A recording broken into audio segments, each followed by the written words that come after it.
Hello team, welcome to another ATP Geopolitics video with myself, Jonathan M.S. Pearce, Ukraine War News Update. The third part thereof, not including the breaking news update I've just done, for the 25th of February 2025. Although we are going to be dealing in this kind of, if you like, the pink group of tabs here, it's not the main US stuff that we're going to deal with, but it's hard to get away from the US at the moment because there are so many comments coming out of the administration that Trump is saying and doing so many things, his administration saying and doing so many things, that everything almost pertains to the US in some way or another. I'm going to start with this, the kind of opening comments from the Rest is Politics US, Katy K and Antti Scaramucci, just talking about what's going on, because I think this gives us a real flavour of the landscape at the moment. So yeah. Baghdad Bob was famous with us in the press corps because he was the guy in about early 2000s, as America was preparing its shock and awe campaign against Iraq, who was wheeled out to talk to all the journalists who were in Baghdad to try and put the position of the Iraqi regime, of Saddam Hussein's regime. And he was actually a smart guy who would literally, as you would say, turn himself into a pretzel to try to justify what was happening and to try to kind of explain Saddam Hussein and what a wonderful guy Saddam Hussein was. And I listened to the Sunday shows, the political shows here over the weekend, and I listened to one administration official after another do exactly what Baghdad Bob had to do at the beginning of the Iraq war. And they had to just, these people like Mike Waltz, who had to kind of say, defend President Trump's assertion that Zelensky is a dictator, but also that it was not Russia who started the war. And you've got this kind of white is black, black is white moment happening in the regime. And it is a reflection of how afraid Republicans are and how terrified these members of the administration are as they try to do what they know Donald Trump wants for them. But in so doing, they are patently having to say things they know aren't true. And I just was struck by listening to Pete Hegseth when he was asked, who, do you accept that it was Russia that was the aggressor here? And his answer was, it's complicated. It's really not very complicated. I mean, Russian tanks rolled over the border and tried to get to Kyiv and wanted to take Ukraine in 3 days.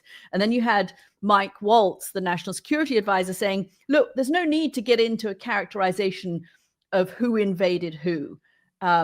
You invaded, you didn't, it's not useful.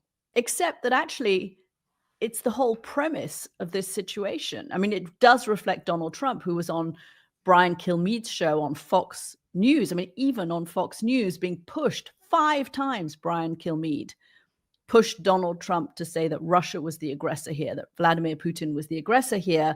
And on the very last time, Trump said, okay, yeah, they invaded, but that's not important. It wouldn't have happened if I hadn't done it. Oh, he also said he was sick and tired of hearing it. Sick and tired of hearing it. But so, I mean, does this matter? Does it matter that these people in the administration, I mean, I suppose the question is, does it matter in this stage of the war where the deal is kind of on the table? Does it matter that the United States is now taking a position that it doesn't matter who the aggressor was?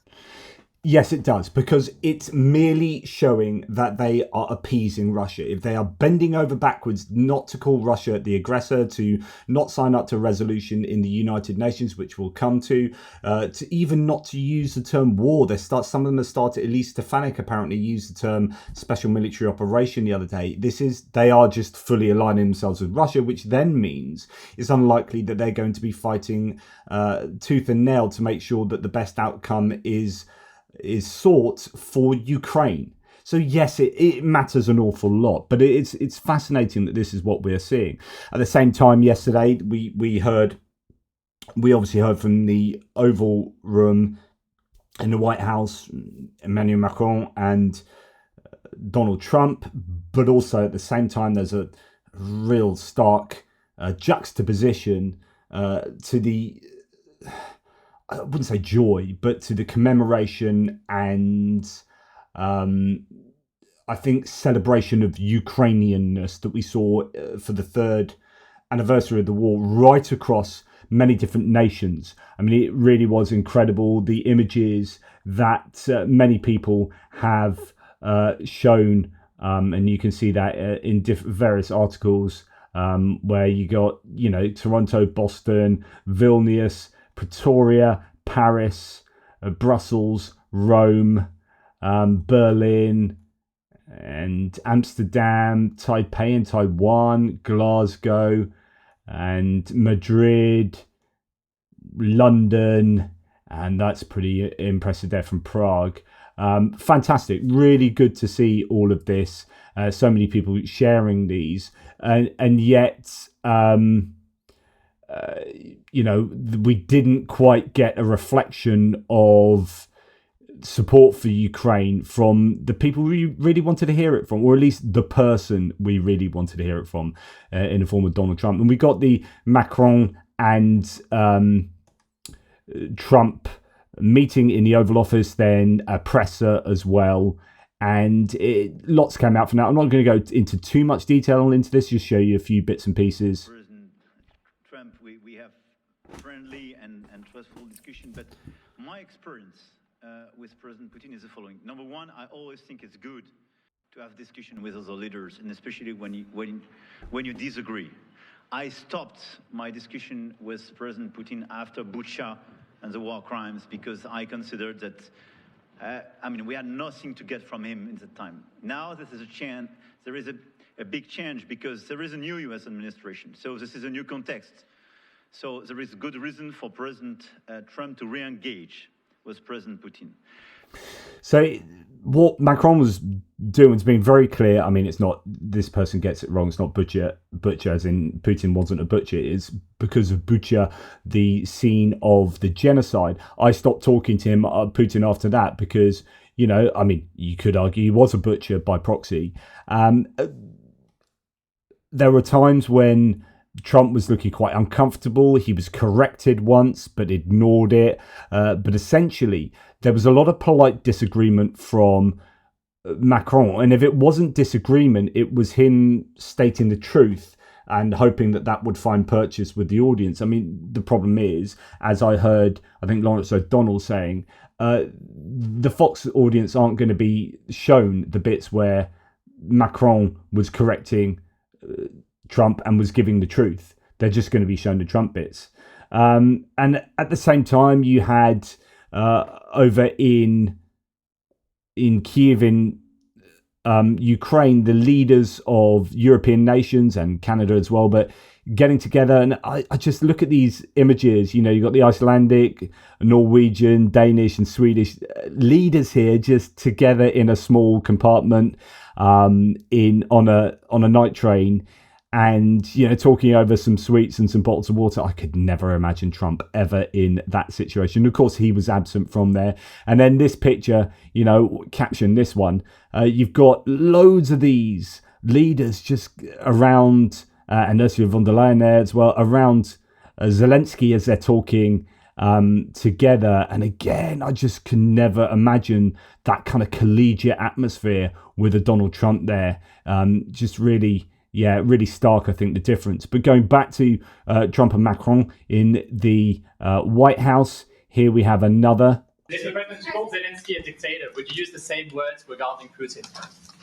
I don't. You called Zelensky a dictator. Would you call Putin a dictator? Yes, I would. There you go. It was simple. Yes, I would. I wonder what his answer is going to be. I don't use those words lightly. I think that we're going to see how it all works out. Let's see what happens. I don't use those words lightly. In other words, Zelensky really is a dictator. Like, I don't use that term lightly. And when I say he's one, then he's definitely one. But I don't use it lightly. And I'm not going to apply it to Vladimir Putin. It's disgusting. It's just like, I'm beyond being nice about Trump now. It's disgusting. You're morally compromised. I think that we're going to see how it all works out. Let's see what happens. I think we have a chance of a really good settlement between various countries. And, you know, you're talking about Europe and you're talking about Ukraine as part of that whole situation. The other side has a lot of support also.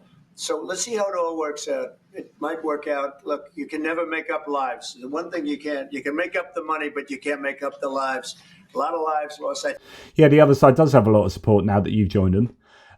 Okay, and then we had the correction here. So I will play this one again. I support the idea to have Ukraine first being compensated because they are the one to have lose a lot of their fellow citizens and being destroyed by these attacks. Second, all of those who paid for could be compensated, but not by Ukraine, by Russia, because they were the one to aggress.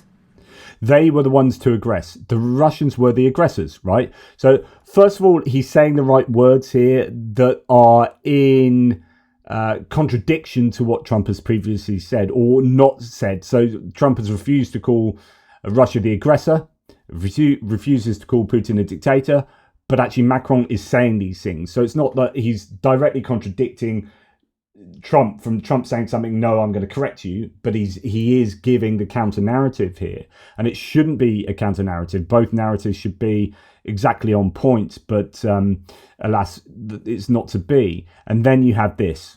Again, just so you understand, Europe is loaning the money to Ukraine. They get their money back. No, in fact, to be frank, we paid 60% of the total effort, and it was through, like the US, loans, guarantees. Like this, you don't do this. No, he's talking and he's speaking the truth and he's correcting you. You don't say, well, you can believe it, 50-50, I don't know, Macron, old Emmanuel didn't really know what he's talking. Woo, cuckoo, woo, blah, blah, blah, blah. No, he's speaking and he's correcting you, and you need to listen, sunshine. Grants, and we provided real money, to be clear. We have 230 billion frozen assets in Europe, Russian assets, but this is not as a collateral of a loan because this is not our belonging. So they are frozen. If at the end of the day in the negotiation we will have with Russia, they're ready to give it to us, super. It will be loan at the end of the day and Russia will have paid for that. If you believe that, it's okay with me.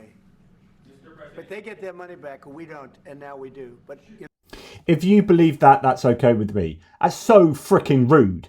Like, honestly, it's insanely rude. I've just told you what's going on, what Europe is doing, and you said, well, if you believe that, you're okay with me. And then he goes on to repeat the false claim that you're okay. Yeah, if you believe that, that's okay. But actually, they're getting it all back in loans. Now, I've literally just sat here and told you that's not the case. Just absolutely unbelievable. And let's look at how people have interpreted this meeting and all of what was said. Macron does a good job of not shying away from calling out lies and saying simple, verifiable facts of the truth. Seriously, enough is enough. Words and numbers coming out the mouth of the President of the United States of America have meaning and something to do with the real world, or at least should have, must have. That's what he said, must have, but they don't, unfortunately. Macron has said this peace must not mean a surrender of Ukraine. It must not mean a ceasefire without guarantees. The peace must allow for Ukrainian sovereignty and allow Ukraine to negotiate with other stakeholders. So this is all sensible stuff, but it's not stuff that you hear from Trump. And of course, we're so used to it now, we don't really question it, but Trump is always massively vague. He's never detailed in what he says. Now, honestly, you need to pay attention to this. Think of every time that you hear Trump now speak, just say, right, where's the key detail? Where's the knowledge, the overriding deep and broad knowledge about this topic that allows you to give me real details? And you'll notice that Trump never does. He is vague and full of platitudes and often just outright lies. But it's essentially, he gives surface level veneer propaganda is what Trump does. That's what he deals in. So Macron there was giving some detail and Trump goes, well, bleh, you can believe that if you want. And then just comes out with just, platitudes and a distinct lack of detail. Julie Street here, very pro-Ukrainian. Watching the White House press conference now, it's clear that Macron's Starmer's mission is to find out who's pulling the strings and whispering in his ear, because Trump is just an absolute effing idiot. And this is the opinion of a lot of people. It turns out that actually the more they're hearing Trump just toe the Kremlin party line, the more people are rejecting Trump outside of the US. Now, the problem is for half of the population, the half that just listens to Tucker Carlson and Joe Rogan maybe, but Fox News, Newsmax, OAN, Talk Radio, they're not going to be hearing this. They're not going to be hearing the criticisms of Trump or the corrections of Trump, and they're going to be thinking everything Trump says is correct. Because even Fox News, like, they attempt sometimes to get him to admit that, as you heard, that Putin is the aggressor or a dictator, and he refuses to do so. And so they're just not hearing it from Trump's mouth. Now, it's interesting. You get these polls that come out quite often about who is seen as more as the most popular in the world as world leaders from a Ukrainian point of view. So a fresh poll out now, 77% support for Emmanuel Macron. Interesting. 72% for Andrzej Duda, the Polish president. Von der Leyen, EU president, gets 67%. Bundeskanzler, so that's Olaf Scholz, 57%. Erdogan, 57%. Keir Starmer, 56%, right down there, even though he's one of the people who's met Zelensky one of the most. Like, he's met him, 8 times now or something like that? And although he didn't get out to Kyiv till quite late, he's actually been really solid on Ukraine. But I wonder, as he goes to the White House this week, whether that would go up. Most unpopular, Viktor Orban, 11%, Lukashenko, 8%, Putin, 1%, obvs. Zelensky has a 65% approval rating, and Zelensky's 74% approval. Serhiy Prytula, 34%, and Poroshenko, 22%. So definitely Zelensky is, if you went head-to-head with Zelensky now in a presidential race, Zelensky would win. 91% oppose US-Russia talks on Ukraine without Ukraine. 64% support talks with Russia. 81% believe the best way to achieve peace is to reach a compromise solution via talks involving third-party nations. 1% believe Ukraine must accept all Russian terms. 11% believe Ukraine should reject negotiations and fight to restore the 1991 borders. 83% believe Ukraine can only agree to an armistice if security guarantees are provided. Security guarantees have to be provided. End of. It's that important. To which Colby Babar says Macron 77% and Scholz 57%. Interesting, and I think he's got a point here, because I think the Germans can be a little bit upset with this. Interesting that Macron is up 20 points when France provides very little military aid to Ukraine compared to Germany. Shows you that Macron's rhetorical support plus a modest quantity of Scalp G are doing a lot of heavy lifting. Will be interesting to see how Ukrainians perceive Chancellor Merz. And I think that's a fair point. I think Olaf Scholz gets a really bum rap, basically because of tourists probably. But actually, in real terms, the Germans have done way more than the French. And Scholz probably needs a lot more kudos for that. You know, because actions should talk louder than words. But actually, it's just not true. Words very often speak louder than actions. Trump is a good example of that. Alistair Campbell says of the Macron and Trump interaction, Macron performed the ego-stroking and serious policy balancing act pretty well. Very hard to stand there and have to listen to and play to narcissism and irrelevant ramblings. But he has to do the ego stroking and did it well. It's really interesting during that, and I'll do this in my next American update, US update. But Trump was asked about the tariffs on Mexico and Canada, and he's basically intimated that they will tariff those two nations. And he said, it's just crazy. Whoever signed the last deal, basically he said something like, whoever signed the last deal was an idiot type thing. It was just a really crap deal. And then, like, there are pictures of him signing that deal because he signed that free trade deal. It was his deal. And there he is slagging that deal off. I mean, he's so ignorant, just slagging that deal off. Or he just openly lying to people. But anyway, so there was an awful lot of other stuff going on during the conference. So Macron had to listen to an awful lot of, domestic policy chit chat, which is pretty normal for these things as well. It's an opportunity to ask the president questions or any leader in that same situation. But he did do the ego stroking and he did it well. On the substance, given the gulf between the US and US new policy and what Europe knows is right for Ukraine, he did as well as could be expected. Thoughts, though I suspect, Trump will not have enjoyed the fact checking on the money that we just heard, the constant praise for Ukraine. We heard a little bit of that, or the occasionally overlong answer. Mais en général, très bien joué. So well played in general from Macron. Okay, this is what we hear on Newsnight as a kind of synopsis. That Donald Trump described Volodymyr Zelensky as a dictator. Keir Starmer decided to do two things. One, not have a direct confrontation with the White House, but two, to say stuff that is directly contradicting what the president is saying, phoning up Volodymyr Zelensky and saying, you are directly elected, talking about the territorial integrity of Ukraine, but not having a Love Actually moment. So actually, this is more to do with Keir Starmer. Well, this is entirely to do with Keir Starmer. So this is moving on. This is the idea, because Keir Starmer is now going to be at the White House on Thursday, so he'll be doing the same sort of thing as Macron, and he has his choice of how to go about doing this. And then when Trump called Zelensky a dictator, Keir Starmer did two things. Didn't directly call out the White House, but very clearly in public did say that Zelensky wasn't a dictator. So it wasn't like, you are wrong, oh my goodness, Trump's an idiot. I mean, I can say that, but Keir Starmer can't.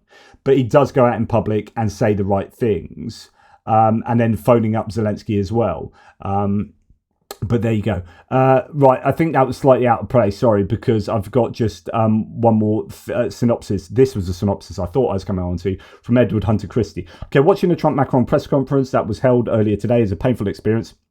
Main topic, of course, was Ukraine. Trump telling the same mix of lies, half-truths and endless repetitions of what he says all the time as he steamrolls real discussion and brainwashes his population. Macron, to be frank, is largely bending to Trump in public, largely accepting the dubious goal, format and pace imposed by Trump's negotiations against Ukraine. How else can one call them? Macron is clearly careful not to directly contradict or challenge any of Trump's false narratives. Macron is evidently in a damage limitation exercise. There's some effort there, but not a strong one. He does lay out a different narrative, talking with affection and respect about Ukraine, its people, its struggle, and something that Trump doesn't do, as he clearly doesn't respect any of that. The best components of Macron's interventions are his insistence on security guarantees for Ukraine, clear prediction that peace won't hold without them, a clear promise that Europe will do more for Ukraine and for its own defence.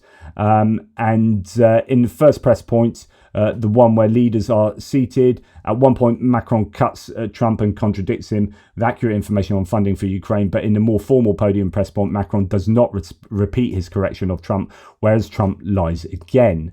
Another disturbing element is Macron's rather positive noises on the minerals deal, and even worse, his apparent acceptance of the idea that the security guarantees to Ukraine would come only after that deal in due course. This undermines Ukraine's bargaining position with the US.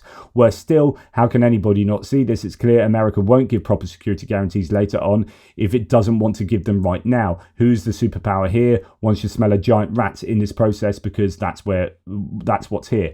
That's what's there. So in other words, don't do a minerals deal and say, well, we need a security guarantee, and let America say, oh yeah, no, we might give you that to you later, but you need to do this deal first, and then do the deal. And the US are going to go, well, no, we're not going to give you security guarantees. That has to come with that deal.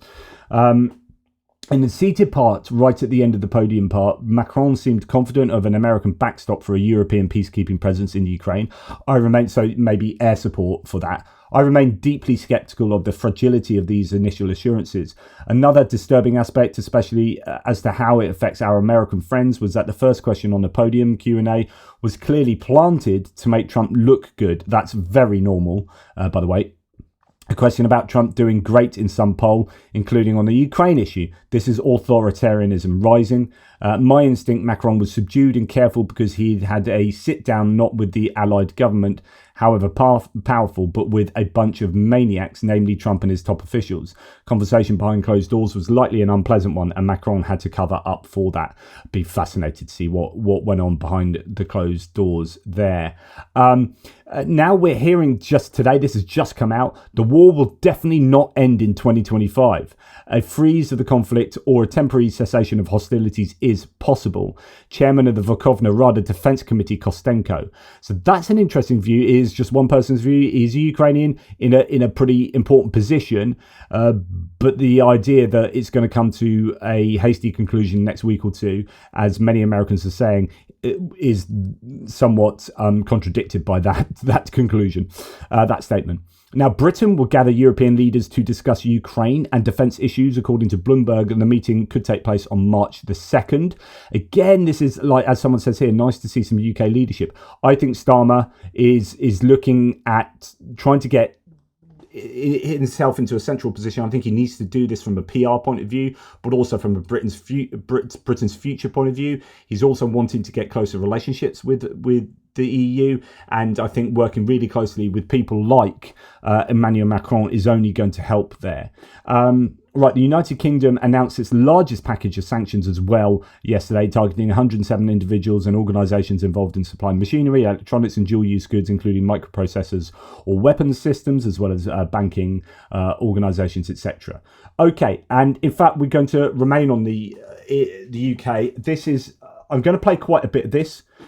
And actually, I'm going to give props to, so I know that you guys think, a lot of you accuse me of being like bloody communist, or you just don't know me at all, right? I'm broadly centrist to centre-left, depending on what you're talking about. When you're talking about moral, social stuff, it's probably centre-left. But if you're talking about, for example, armed forces and defence, you could say I'm right. In fact, the left-right paradigm doesn't really do justice to all of one's politics, right? So it's just patently obvious that I'm not a communist, you Egypts, whoever says stuff like that. I'm going to give props to the Conservatives now, and Lib Dems, and SNP, and Northern Irish parliamentarians. In fact, everyone apart from Reform who refused to turn up. And this is when David Lammy, as our Foreign Secretary for the Labour Party, was in the House of Commons yesterday giving a whole speech on all sorts that we're doing for Ukraine. And there were loads of lapels of lots of people supporting Ukraine in there. And it was great to see cross-party support for Ukraine in the UK. So this is a UK-specific little segment here. And I'm going to play the very end of Lammy's opening speech. And then Priti Patel from the Conservative Party, whom I absolutely dislike. I do not like Priti Patel one iota, but I'm going to play you everything she said because it's absolutely freaking spot on. That is how we confront a foreign policy based on lies. How we secure Ukraine's future, secure Europe's future, and face down a Kremlin dictator once again. Slava Ukraini. I commend this statement to the House. So the Foreign Secretary, Dame Priti Patel. Thank you, Mr. Speaker. And I'd like to begin by thanking the Foreign Secretary for his statement and the advanced sight of it as well. Because, Mr. Speaker, I know, stop interrupting. Just to let you know, she's the opposition shadow foreign secretary. And instead of standing up and what you'd normally do is just disagree straight away with what the previous person said. And it's always a tete-a-tete. Everyone that spoke in this whole session, and this video goes on for an hour and 30 minutes. We're just going to play just a couple of bits. Everyone was in total agreement with David Lammy. And actually, oftentimes wanting more. I want some more detail on this. I want more of this. How are we going to do this? Let's do this. Priti Patel here says, I commend you for giving me that speech in advance so I can look over it. And I'm basically now going to massively agree with it. the House stands united with Ukraine on this absolutely grim milestone. 3 years on from Putin's full-scale invasion of Ukraine, we all think of the innocent lives caught up in this terrible conflict, the civilians mercilessly killed in towns such as Bucha and Irpin and in the east, the young Ukrainian children forcibly deported to Russia, the families of brave troops who have not returned alive from the front line, and all of those, Mr. Speaker, with life-changing injuries, and those who have lost their homes and possessions. When the war started, the UK led the global efforts to back Ukraine and to rightly punish Putin. From training tens of thousands of Ukrainian recruits on British soil to donating Challenger 2 battle tanks and Storm Shadow missiles, to being part of an unprecedented international sanctions response that has deprived Putin's regime of $400 billion, to being one of the first countries to provide Ukraine with that multi-billion, multi-year pound funding pledge in military aid. The UK has led the way for Ukraine, and our support has made a material difference to Ukraine's ability to hold the line. Never forget that the cost of this war to Putin has been catastrophic. Russia's Black Sea Fleet has been pummeled, and it is likely by the summer that Russia will have incurred 1 million casualties, with Putin desperately turning to North Korea for troops and to Iran for weapons. Meanwhile, as we've heard, Russia's economy is in dire straits. There have been uprisings against Putin's regime, and the central pitch of his leadership, that he was the great restorer of Russia's stability, lies in ruins. Mr. Speaker, the British public continue to rightly stand resolutely with Ukraine, and they expect us as politicians across this House to do so. And I just want to thank again the many thousands who have so generously opened up their homes to Ukrainians fleeing the war, including through the Homes to Ukraine scheme. Genuinely, they've showed the best of our country, the best of Britain. Mr. Speaker, although there has been much debate, and we've heard already, about the course of the conflict in recent days, this war continues to rage. And I urge the government, rightly so, to continue giving Ukraine everything they need, all the hardware they need, and all the diplomatic support to strengthen their hand. And I'm sure the Foreign Secretary with the Prime Minister will do that in Washington this week. There must be no let-up whatsoever. Oh my goodness, I just wanted to play this to you because you got Pretty Patel standing there and saying, I want you to do exactly what you're doing, and I want you to go to Washington and, really advocate for Ukraine. We have just not heard this in the United States of America, which is so divided. They just can't agree on anything, even if it's clearly in America's best interests.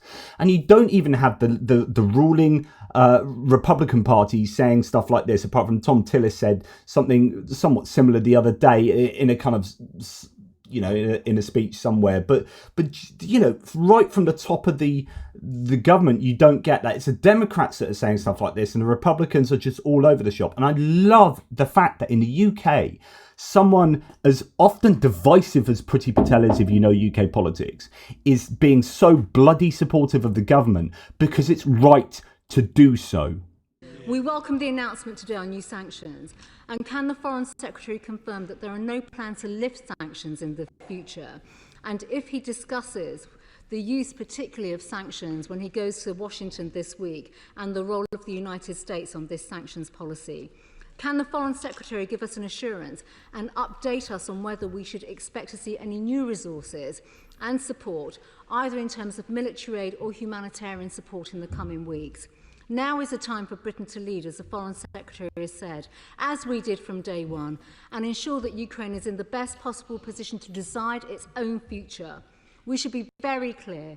It remains ultimately for Ukraine, as a proud and sovereign nation that has sacrificed so much to defend itself, to decide its own future, and that's peace through strength. We want this terrible war to be brought to an end, and like President Zelensky, we want a lasting, reliable and just peace. But the Euro-Atlantic community must continue to be intensely robust in the face of Putin's aggression, because a lesson of the last 20 years is clear, that he only comes back for more. We must ensure that this illegal invasion like this can never happen again. We need a stronger deterrence. We recognise the Prime Minister has commented on the options and the security guarantees in recent days, and I can assure the House that His Majesty's opposition stands ready to engage with this government at every single level. Just listen to that. We stand ready to engage with the government at every single level. That's the opposition saying, we're with you. Let's do this. Let's talk through it. We will help you. We want this to be a success for Ukraine.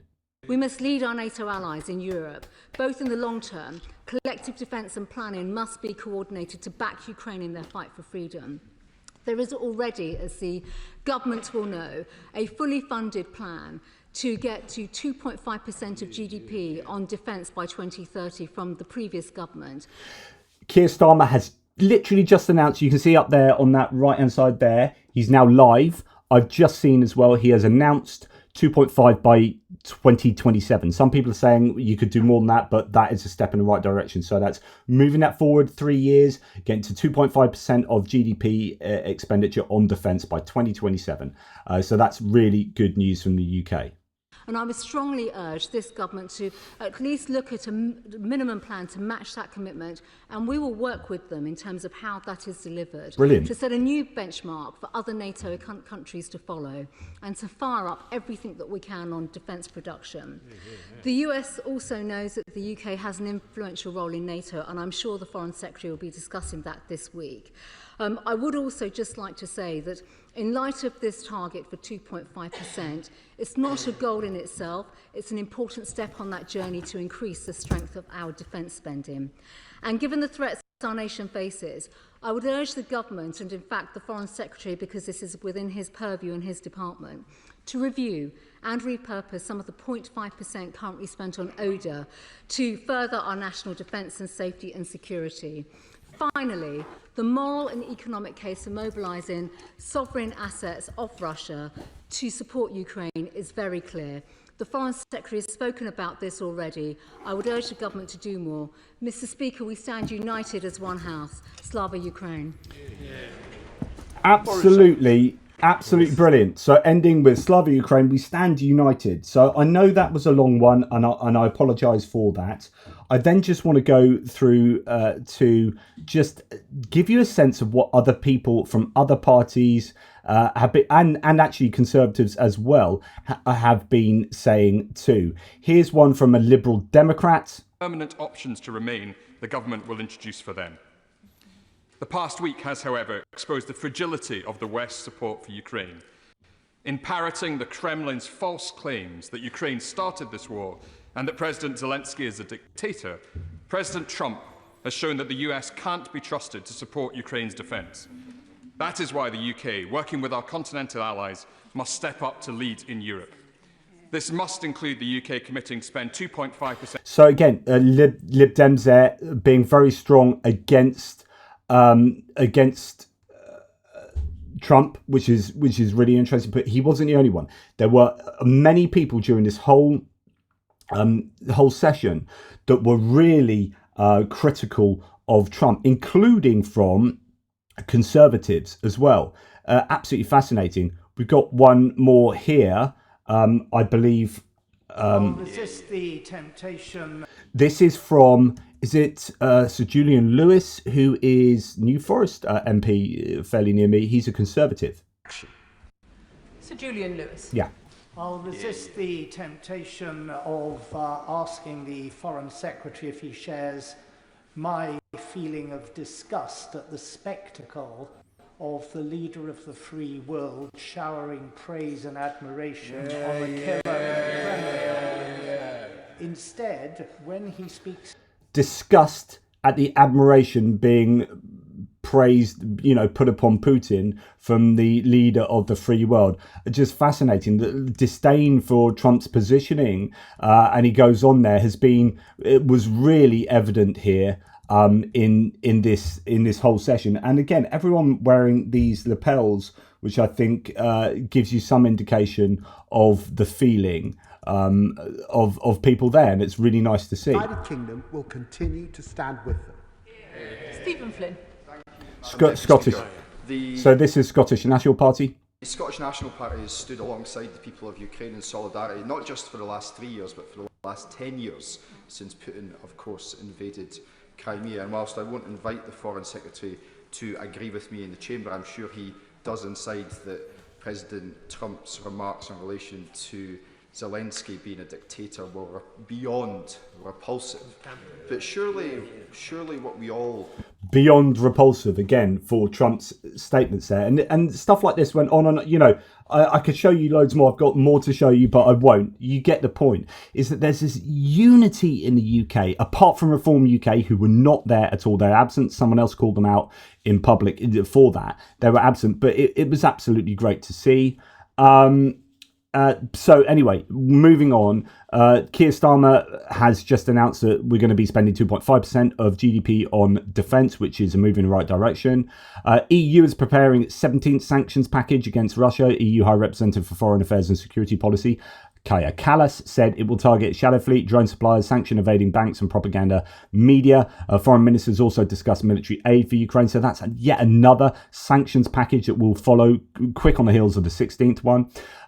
So Ukraine, according to Norwegian Prime Minister, which is Store, isn't it? He said that Ukraine will likely join the EU in 2027. Oh, wow. Europe cannot just raise its hand and say, here we are, give us a place at the negotiating table because the American president can say, why are you needed here? What can you bring here? That is why Europe and Ukraine must gain this place with the help of political, military, economic power. So interesting, 2027, that would be phenomenal for Ukraine if they could do it that quickly. I mean, I doubt it, but who knows? Where there's a will, there's a way, right? The G7 convened yesterday with Justin Trudeau at the playing the chairman, then with Donald Trump and Macron from the White House tuning in virtually to that meeting, and Zelensky was there. Zelensky spoke with Trump as well, I think, at the meeting. G7 is still discussing a joint statement because they can't agree on this statement on the war because the US keeps trying to not say that Russia is the aggressor and it's not a war, and it's really egregious. Zelensky and Trump had a good conversation during that meeting. According to Zelensky, he said, as for Donald Trump, we've just had a conversation. It was a very good conversation within the framework of the G7 meeting led by Canada. Canada then came out and imposed new sanctions on Russia. 76 individuals and entities linked to Russia's military-industrial complex, deportation of Ukrainian children, propaganda operations, top officials, and oligarchs close to Putin are now sanctioned by Canada. So that's good news. South Korea, unfortunately, it appears beginning to lift sanctions on Russia starting on the 28th of February. South Korea will remove restrictions on medical equipment supplies, which is, as this commenter says, pretty shameful. And to all the Democrats cheering on the opposition in South Korea. So remember, there was this martial law called by the president, and then he was then impeached. And now you've got the opposition, it appears, taking control. They nominated Trump for a Nobel Peace Prize and lifted sanctions on Russia in order to please Trump, stupidly thinking he'd reunify Korea when he'd prefer Kim ruling them. That's what's happened previously. So South Korea don't seem to be in a good position, actually, to be as supportive of Ukraine as I was hoping. And we are hearing news that a Chinese fishing vessel has cut an undersea cable off Taiwan using the method that we've seen so often in the Baltic Sea and environs. The Taiwanese Coast Guard detained, it's a merchant ship, it says here. Elsewhere it said a fishing ship. Didn't look like a fishing ship. Merchant ship from China for severing undersea cables. Okay, so where are we at the moment? Goodness me. Okay, I'm going to have to rush through this, aren't I? Minerals deals. Right. There are claims today from the Americans that they're really super close to a minerals deal. US and Ukraine are close to a minerals deal worth hundreds of billions of dollars, in which the US would express its desire to keep Ukraine free, sovereign and secure. Interesting, secure. That's according to Axios. The draft agreement would create a, quote, reconstruction investment fund that would be jointly managed. The US government is committed to providing long-term financial commitments to support the development of a stable and economically prosperous Ukraine. The fund would be designed to invest in projects in Ukraine and attract investment to increase development, including mining and ports, but it also suggests that the US would reimburse some of its own costs to defend, restore and return Ukraine to its pre-war GDP. The draft seen by Axios expresses a desire for Ukraine to remain free, but it does not include any military commitments from the US. It also requires Ukraine to contribute $500 billion to the fund, with Ukraine's contribution being double the US contribution, but does not require the US to pay that amount directly. The draft would direct 50% of Ukraine's revenues minus operating expenses from extracted materials, including minerals, oil and gas, to the fund. The text also includes a provision for projects in areas temporarily occupied by Russia, should such territories be liberated. But then the US does not want to include security guarantees in the rare earth deal, according to CNN. According to the source, quote, the American side is resisting the inclusion of security guarantees in the agreement with the Ukraine. And of course, as mentioned earlier, it's got to have them. Otherwise, there's no way you're going to get the US to agree to security guarantees. If this is your leverage point, if you're going to give up these minerals, then at least get something really freaking important. Boris Johnson typically is supportive of the deal. Yes, the deal should be signed. He says thinking it's generally good. It commits the US to a free and sovereign Ukraine, and continued American support is well worth the price of Ukraine, he said, and I reported that yesterday. Then Bill Browder comes out with this, and I'm never sure whether this is the most updated version of the deal, whether Axios was talking, it seems to be an ongoing process, right? I'm reading, says Bill Browder, this agreement on Ukraine minerals, and I'm shocked. What is in it for Ukraine? And you can pause the video and check it out for yourself. Here, different pages of the deal. I'm just going through there for you. So that is that. Bill Browder's not at all impressed. The EU has then come out, supposedly, and offered Ukraine its own deal on rare earth minerals. Ukraine can supply 21 out of 30 critical materials Europe needs. The added value of our offer is that we won't demand a mutually beneficial agreement. In other words, we're not going to extort you, said the European Commissioner Séjourné. But then we hear from the European Commissioner spokesperson Thomas Renier that European Commission has not proposed any deals on minerals to Ukraine, contrary to claims in Politico, even though Politico is quoting from Séjourné. So I don't know. I presume that is the EC coming out saying, no, we're not.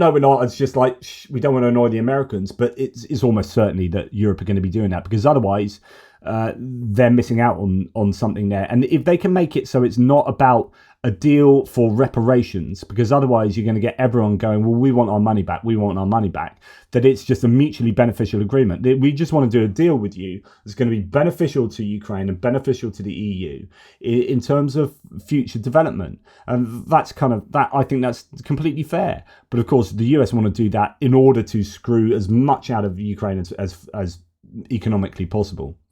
Now, the topic of what Moscow is willing to do to end the war, because it's already been about everything that the US has been talking about, all the pressure has been on Ukraine rather than Russia. But the topic of what Russia's willing to do to end the war in Ukraine will be discussed in the upcoming US-Russia negotiations, said Marco Rubio in an interview with Breitbart. So there you go. I mean, yeah, about bloody time. Right, okay, let's get into some US stuff. Even more so. I've already reported on this. The UN resolution condemning Russia for the Ukraine war was not signed by the US. It was signed by Russia, North Korea, Belarus, and 14 other Moscow-friendly countries, including the United States. Wow. So it's saying that it condemns Russia's aggression in Ukraine and calling it for its occupied territory to be returned. The US has not gone with that. Nick Watt says there was a Ukrainian resolution in the UN calling for a Russian withdrawal and accountability for Russian war crimes in Ukraine. Well, in fact, let's listen to him. This sums it all up. There was a Ukrainian resolution which demanded Russian withdrawal, and it also called for accountability for Russian war crimes in Ukraine. If we take a look at our first chart here, we can see that this was passed by 93 votes. 18 were against, and there were 65 abstentions. Shall we just see who some of those 18 against were? Let's have a look at our next chart. There you go. The United States of America voted, wait for this, voted with Belarus, North Korea and the Russian Federation. Let's just look at our next chart at those who voted yes. The 93 who voted yes, that included, there you are, Ukraine, the United Kingdom, France and Germany. After that, there was then a vote on the US resolution, which interestingly, the US didn't vote for that. And the reason why was that 24 members of the European Union plus the UK amended it to call out Russia as the aggressor. And that passed 93 votes to 8, but the US didn't vote for that because it had been amended. They didn't vote for their own resolution because it had been amended, positively. This is who the US's new friends are: Russia, North Korea, Israel, Hungary, Belarus, Central African Republic, Burkina Faso, Burundi, Equatorial Guinea, Eritrea, Nicaragua, Niger, Haiti, Palau and Sudan. Dimko, who I interviewed just recently from Jigaspor, this has to be a joke, right? Right? No, that's a new reality. Now, why did Israel vote in that way? Good Lord, said Chris Owicki. It appears Israel didn't even want to vote against Ukraine until Trump pressured it to do so. From the Israeli journalist Anna Riva-Barsky, and the translation from the Hebrew is, behind the scenes of the Israeli vote today at the UN General Assembly against the resolution calling for the preservation of Ukraine's sovereignty and territorial integrity, massive American pressure was exerted on Israel right up to the vote. So I was talking last night about this on Andrew Mercado's live stream, and Anastasia from Kyiv was saying, no, I think it's because there's a strong relationship with Netanyahu. I wasn't so sure about that, and actually this makes a lot more sense. That, my goodness, the US just put pressure on Israel to go against the Ukraine resolution. It's pretty disgusting. Now, interestingly, Serbia voted for the resolution, which I think is fascinating.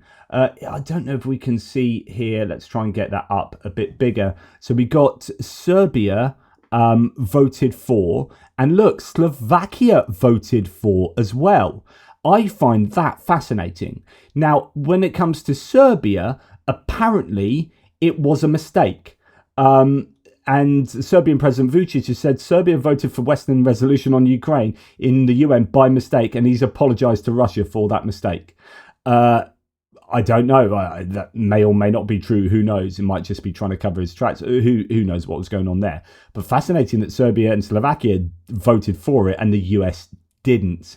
And then going back to Trump and Macron here, I just want to play you this excerpt because it's relevant to the UN vote. This is absolutely outrageous. Can you explain the rationale, sir, in the U.S. Yes, go ahead, please. Can you explain the rationale in having the U.S. vote against the UN resolutions that Ukraine proposed and also the U.S. proposed? I would rather not explain it now, but it's sort of self-evident, I think. Now, that's pathetic. I mean, that's a pathetic answer, right? It can be explained by two things. And I wonder if it's the first. The first is he doesn't know what the resolution was and doesn't really know how to answer that because he doesn't know why they didn't. That's really plausible that he just doesn't have the knowledge about that. I'd rather not explain it now. I think it's self-evident. I think, really? Or, I don't know, he's too embarrassed, it's too difficult to explain, there isn't good rationale. Because there isn't good rationale. I think that answer is absolutely freaking terrible. Now, why did Biden get so much hassle for everything he did? Oh, look how old and doddery or confused he is when he maybe mixed up a word or something.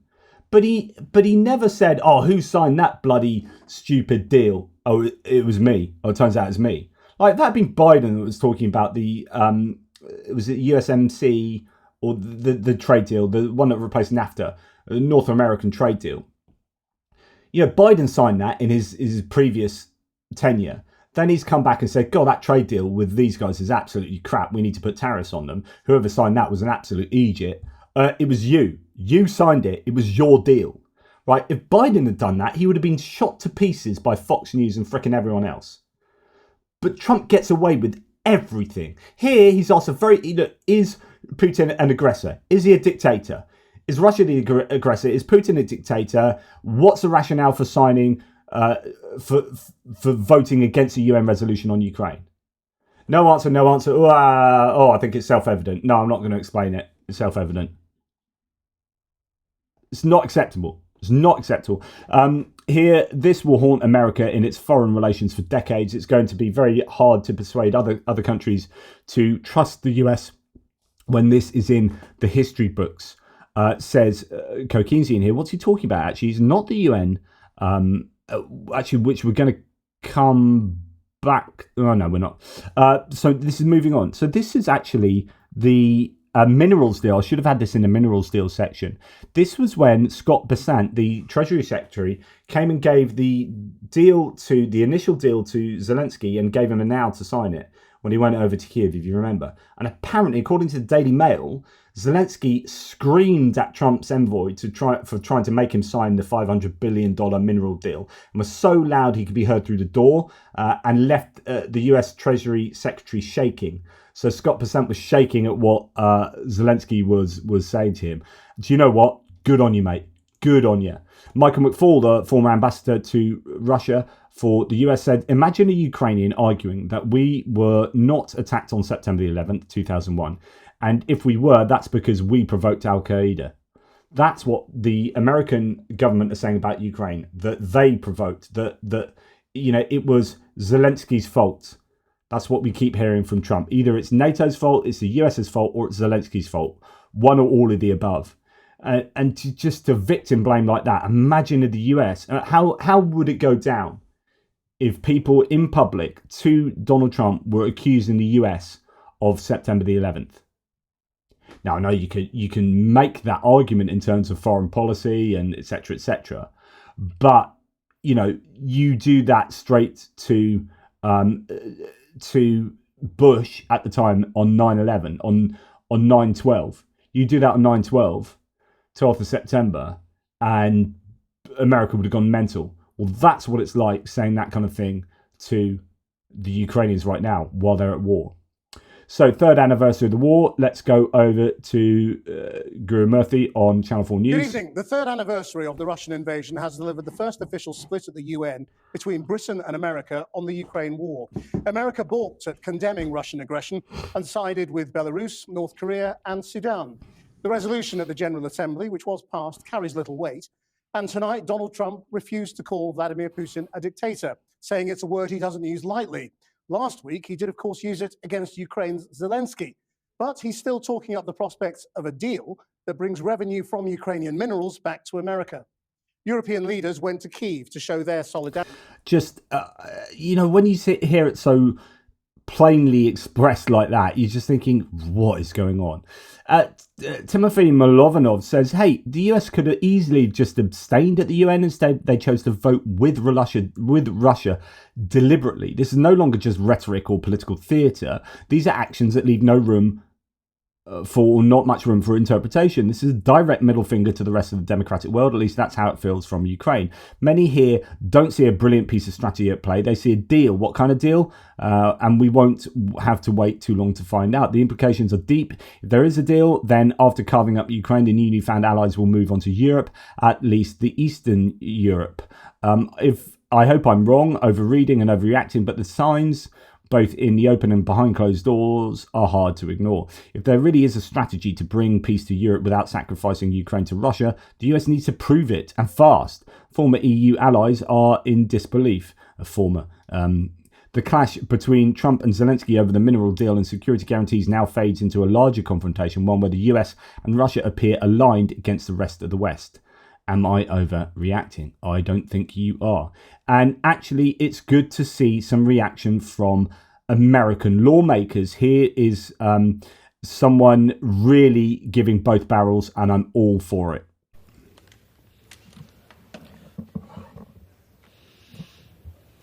Mr. Speaker, Russia invaded the sovereign nation of Ukraine. Ukrainian That colors. is the cold, hard truth of it.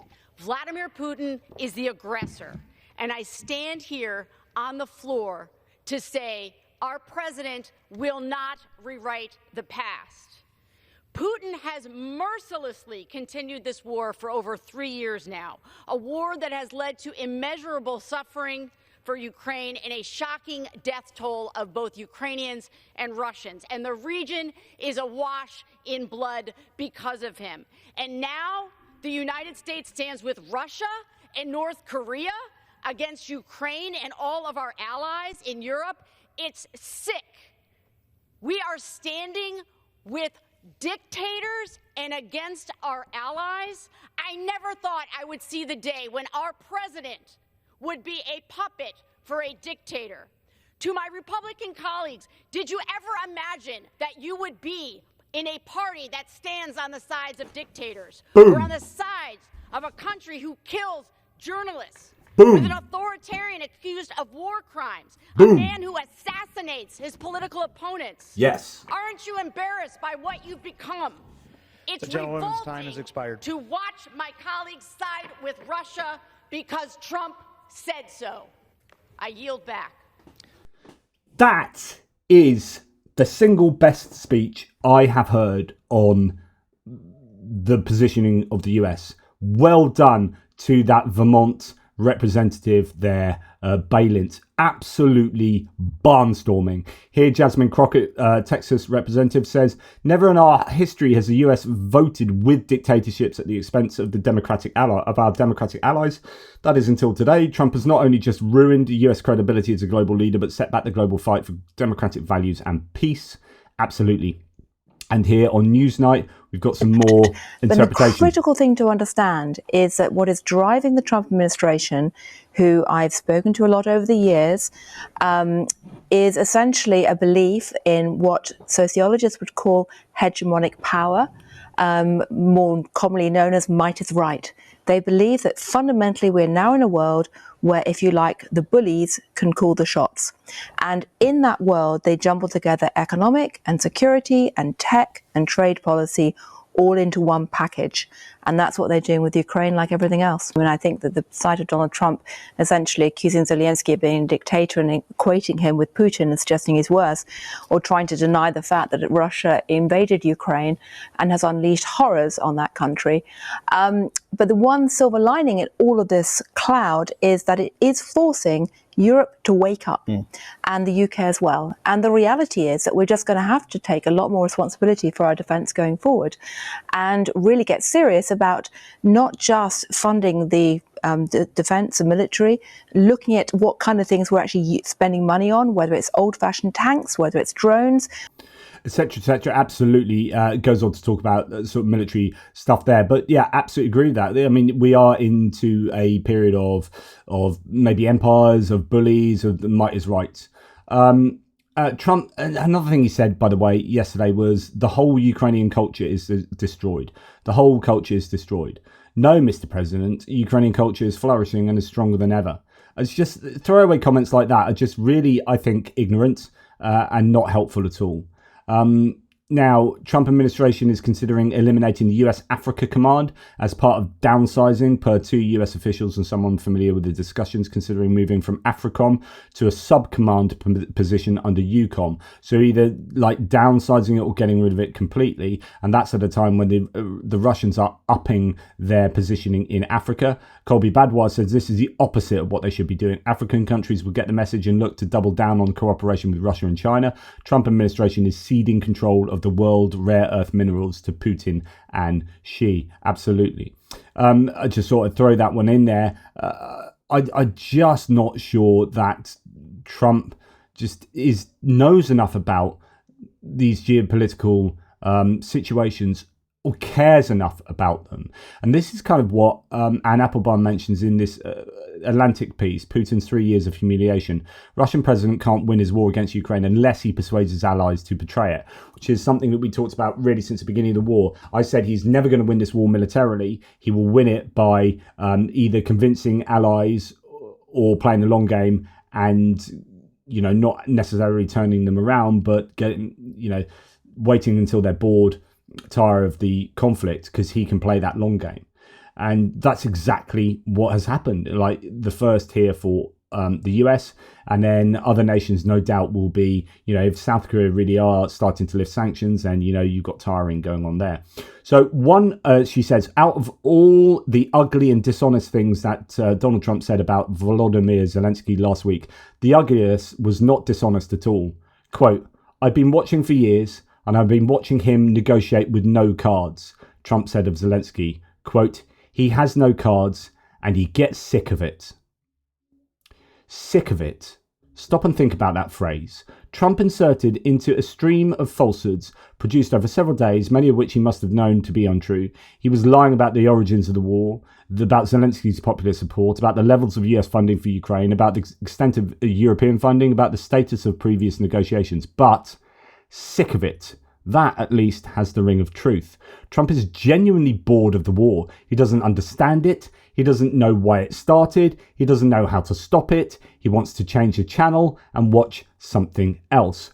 I really think that is spot on from Anne Applebaum. She continues much later. Russia doesn't have the resources to fight indefinitely against the kind of organisation and determination. Putin's, that kind of organisation determination, Putin's military production is cannibalising his country's civilian economy. Inflation has skyrocketed. The only way Putin wins now, the only way he finally succeeds in destroying Ukraine's sovereignty, is by persuading Ukraine's allies to be sick of the war. He wins by persuading Trump to cut off Ukraine because Zelensky has no cards, and by convincing Europeans that they can't win either. That's why Putin's money bought American influences in Tennessee and probably many other places too, and it's why his propaganda supported the pro-Russian far right in Germany's elections yesterday, along with other pro-Russian parties across the continent. Putin can't win on the ground, but he can win in his enemies' heads if we let him. Absolutely on point. That's what I've been arguing, the extent of this war. It's all about disinformation and about winning in the minds of voters, because if they vote against support for Ukraine, you don't need to win militarily, because Ukraine Ukraine just lose because they don't have material support, and it goes deep as well. It's not just that Trump is ignorant and bored and sick of it, but actually they're making decisions that are counterproductive for the US hegemonic status. And this is what Peter Zeihan said in one of his recent videos, and I'm going to let this play out for a few minutes here.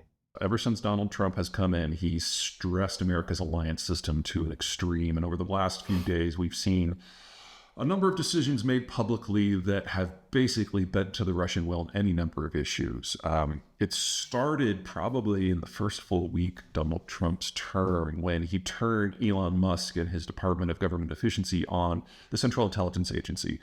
Now, the agency has been the primary function within the U.S. government for decades of informing the American president of the threats coming from Moscow in general, and has actually been one of the bureaus has been most active in countering those threats. And one of the first things that Musk did is went after the senior staff at the agency, specifically the folks that are involved in threat detection and briefing the upper ranks of the U.S. government on possible options. Donald Trump has made sure that his inner circle doesn't have anyone who is competent in it, because competent people have opinions on topics because they know things about topics, and Donald Trump doesn't like to be countered. So he has always had a hostile relationship with the agency, whose job it is to inform the executive branch. The only other president that comes even close to Trump's degree of dislike for the agency was, of course, Barack Obama. Now, of course, the agency isn't the only agency within the U.S. government that is involved in countering Russian threats. The Defense Department's right up there, and Trump's directives against the Defense Department have actually been more disruptive than what they have done against the CIA. Specifically, the Trump effort on DEI, diversity, equity, and inclusion, basically the woke agenda, if you want to call it that, is something that has been around in the Defense Department before the Biden administration. It was actually implemented by the first Trump term as a recruiting tool to get people who are not simply white males. We don't know what the future of the military is going to be, but we know it's going to be a lot more technically involved than what we have now, and we need to throw as wide of a net as possible. Trump's words. Anyway, by trying to comply with the blizzard of anti-DEI orders that the Trump administration has handed down since taking over the job again on the 20th of January, the military has basically stopped recruiting at anything that might be perceived as favoring anyone who isn't a white dude, and that includes black technical universities. So we've seen the possibilities for the Pentagon to do intake for people with the skill sets that we need to maintain today's forces, much less build tomorrow's, basically go to zero. And for the Russians, who have always been technically behind the Defense Department, they're thrilled with that particular outcome. So these are all things. I'm going to let him play for a second. I just seen, as he's talking, I've just seen something that plays into this. So what else is the American administration doing to damage their own intelligence and to play into the hands of Russia and China in exactly the way that Peter Zeihan is saying? This is just absolutely outrageous. So Peter Navarro, one of the US president's closest advisors, is pushing for the US to remove Canada from the Five Eyes. Five Eyes is UK, Canada, US, Australia, New Zealand working together in intelligence across the world. To remove Canada from the Five Eyes, which also includes UK, Australia, New Zealand, according to Financial Times. Trump has said that he wants to annex Canada and has vowed to press ahead with 25% tariffs on imports from a country when a 1-month reprieve elapses on March the 4th. Peter Navarro wanting to do that is exactly the sorts of action that Peter Zeihan's talking about here. And then, of course, tying this all together requires some people and some important notes. And Donald Trump has found a doozy in Tulsi Gabbard. Now, you have to believe Gabbard falls into one of two categories. Number one, you have to believe the Russians, who have publicly been calling her one of their agents for the better part of the last decade, something that U.S. intelligence has corroborated to anyone who will listen. Or two, you have to look at what Gabbard has said when she's been in or near Russia or China or Iran or Syria, where she has consistently built up a long track record of taking anti-American positions. And that's before you consider that the DNI job that she's taking is basically a management job to funnel all of the intelligence that's coming in into a single source, collaborate with the agencies to manage their output, and then inform the president. Although she's never had a management job or an intelligence job. So either she's a traitor or anti-American or incompetent or some combination of the three. And needless to say, the Russians are over the moon at her confirmation. And then there's Ukraine. Trump made it very clear in the last week that whatever negotiations are involved between the United States and Russia, that he will handle personally, and that the Ukrainians are not involved and the Europeans are not involved. Considering that the last time that Putin and Trump engaged in negotiations, Trump left behind his security detail, his translation team, his intelligence team, his national security team, and he walked into a room where Putin had all of those things with him. And the Russians basically pumped Donald Trump for information for 3 hours and used the information they got to reshape their world over the next several years, which is one of the things that led to the Ukraine war. Negotiating master. Yeah. Anyway, I don't want to prejudge the outcome of negotiations that haven't yet started, but the other couple of things that are going on in Europe right now don't make me particularly confident. Has to do with Pete Hegseth, who is the defense secretary. He was recently in Munich for the Munich Security Conference, which was when all the Europeans and the Americans get together in powwow about defense issues. And he said very clearly and publicly and officially that NATO will never admit Ukraine as a member, and U.S. forces will never be on the ground in Ukraine. And this is a European, not a NATO responsibility. And in doing that, he basically hewed to every demand that the Russians have made since the beginning of the war as the starting point for the American position. I have not seen this degree of negotiating incompetence out of the American leadership since Barack Obama gave us that horrible deal with Iran, what was it, 10 years ago? And from a fairly similar point of view, Obama just didn't want to deal with it. It looks like the Trump administration just doesn't want to deal with this. Which brings us to the third and perhaps the worst one. Hegseth in his speech made it very clear that not only would U.S. forces never be involved, that NATO would never be involved, that the Europeans were going to have to do this themselves outside of NATO. And if the Russians attacked the European forces on Ukrainian territory, that NATO and the U.S. would not get involved in the subsequent conflict, basically abrogating Article 5 as far as Ukraine is concerned. And to call this a sellout is to be generous, because the United States founded NATO with the intent of guarding Western civilization from Moscow. And to say that now that the Russian forces are on the march literally across the plains of Europe, backed up by North Koreans no less, that the American position on the whole thing is basically meh. Oh. That Hegseth's speech was given in Munich, which is the place where the last time the West caved to a dictator, setting the stage for a larger and much more violent war than needed to happen, is not lost. Right. And I can tell you precisely where this will lead. I've got a book here that kind of dives into this, about how the United States is eventually going to lose interest in NATO, and we will have a war in the plains of Europe between the Russians and the Central Europeans. Now, I had hoped over the course of the last 3 years that I was wrong, but here we are. Absolutely fascinating stuff from Peter Zeihan there. Really, really worrying. And I was going to play you Bernie Sanders, who's on fire these days, both with his tirades against oligarchy and tirades against Trump's positioning with regard to Putin and Russia and Ukraine. So watch out for Bernie Sanders. He's doing a really good job. I'm also loving Dan Crenshaw's had a good, and I don't really like this guy, but he's called it. He's was it Greenwald the other day? He took him apart on Piers Morgan over Ukraine, and here he's laying into Tucker Carlson. Just coming back to this $100 billion to Ukraine, I know that people like Tucker Carlson will make the argument that there's a real opportunity cost there. We could have spent that money on the border or fixing, issues in America.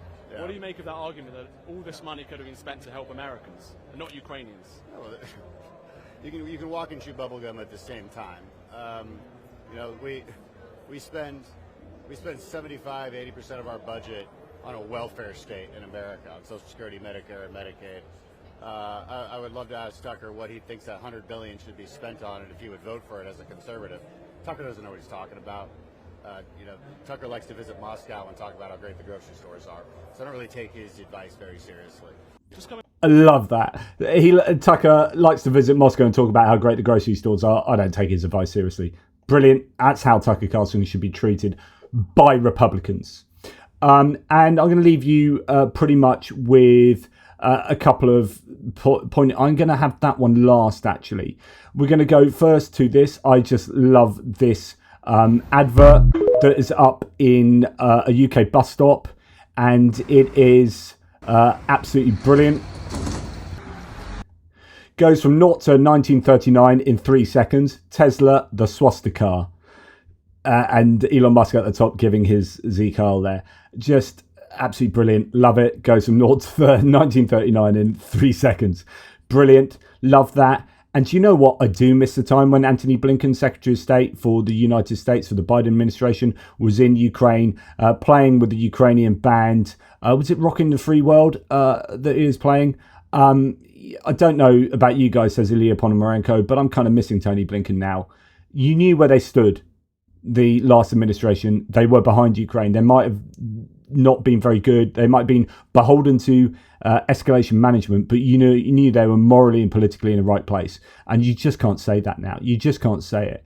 To the point where this, and I will leave you with this statement that is absolutely on point. Mikhailo Lavrovsky says, like many Ukrainians, I once saw the US as the ultimate symbol of freedom and strength. I thought Ukraine was far behind. I was wrong. We walked through fire only to realise what we were looking for wasn't across the ocean. It was always here, in us.